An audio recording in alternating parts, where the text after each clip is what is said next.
What's going on, guys? Welcome to your ninth JavaScript tutorial, and in this tutorial I'm going to be talking to you guys about something called the return statement. So sometimes, like before, we made a function and it just did something. It either printed text out on the screen, or it made a pop-up appear, or it just did something.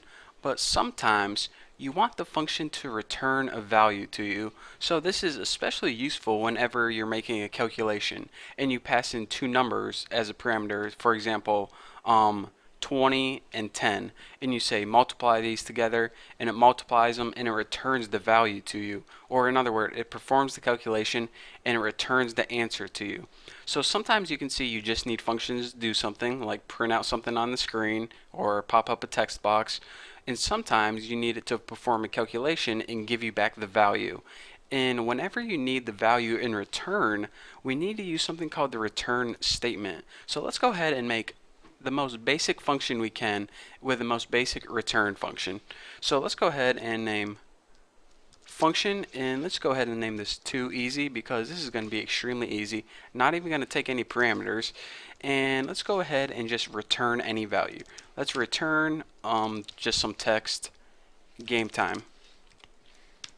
So now whenever we call this function toEasy and try to run it, nothing happens because by default, as you can see, we didn't tell it to do anything. We didn't tell it to print it out on the screen. We didn't tell it to, use it in an alert box. We just said, give us this value back. And with that value, we didn't even do anything with it. So in order to use that return value, you actually have to use it somehow. So for example, if you write document.write, and then inside here you call your function toEasy, what it's going to do is it's going to take this function right here and it's going to say, alright, for this function you want me to return the text game time. So whenever you give me the function, I'm going to substitute the return value, which is game time. So then I'm going to print out, aka document write game time. So it's basically saying, alright, this function is basically equal to the return value. So when I say document write toEasy, it's going to calculate this and figure that the answer is game time. Now, this might be a little difficult to understand, so what I decided to do is make a function teaching you guys how to add two numbers, add one number and another number, and give you, basic addition. And I know that I didn't talk to you guys about any of the math operators or how you can use algebra with, JavaScript, but it's going to be really simple to understand, a lot more simple than that example. So let's go ahead and make another function and just call it add numbers. And it's going to take two parameters. It's going to take A and B. And inside here, let's go ahead and make another variable called C, and this will just be the sum of A plus B.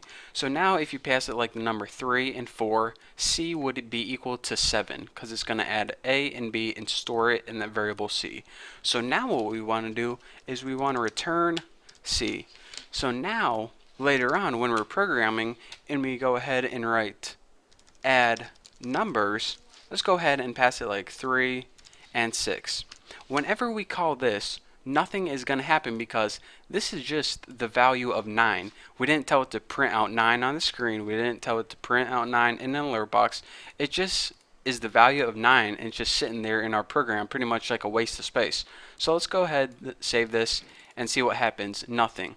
So let's go ahead and actually take this and cut it, and now let's go ahead and write document.write, and inside that paste, let me get rid of that semicolon, put it at the end, paste that function add numbers. And now it says, alright, the function add numbers 3 and 6 is basically equal to the value of 9. So what do you want me to do with that 9? Oh, you want me to write it out on the screen. Now I see. So we go ahead and save this and refresh. That is why we get the value of 9 on the screen. So again, a return value isn't really useful unless you do something with it. And as you can see clearly in this example, we called the value 3 as A and B is 6.